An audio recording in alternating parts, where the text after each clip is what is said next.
인간관계 속에서만 존재하는 악마는 인간관계의 규모에 따라 다음과 같이 분류됩니다. 가정과 모임 같은 소규모의 인간관계에서 수십 명에게 영향을 미치는 소악마, 사회에서 수백, 수천 명에게 영향을 미치는 중악마, 정부, 권력기관, 국가, 전 세계에서 수만 명 이상에게 영향을 미치는 대악마, 이 중 세 번째 경우에는 언론이나 방송, 종교 등에서의 유명한 대악마도 포함됩니다. 한 명의 악마는 자신이 속해 있는 모든 인간관계에 영향을 미칩니다.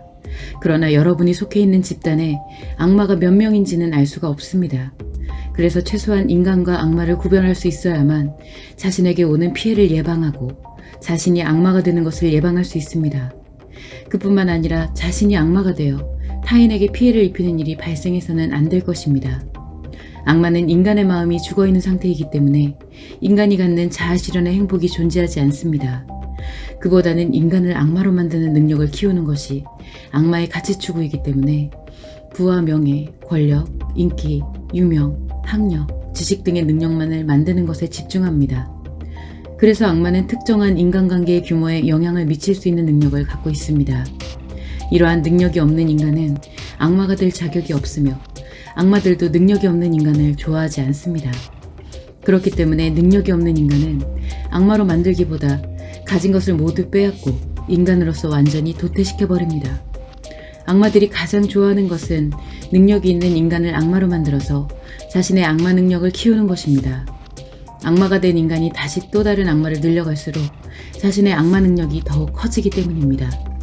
즉 자신의 추종 세력이 인간을 악마로 많이 만들수록 그 모든 것이 자신의 것이 됩니다.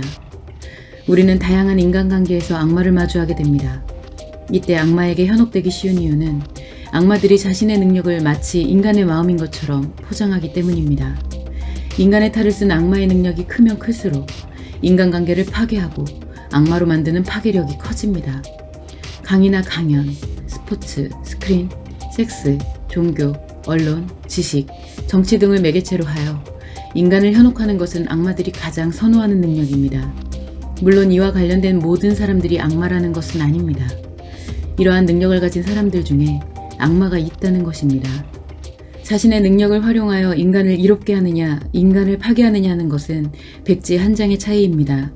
인간의 마음을 갖고 있느냐, 인간의 마음이 죽어버렸느냐의 차이로서 서로 함께하는 행복을 추구하는 인간의 마음을 갖고 있으면 인간이고 이것이 사라졌다면 악마인 것입니다. 이는 겉으로 보여지는 부분이 아니기 때문에 여러분은 다양한 인간관계 속에서 악마를 구별하는 능력을 가져야 할 것입니다.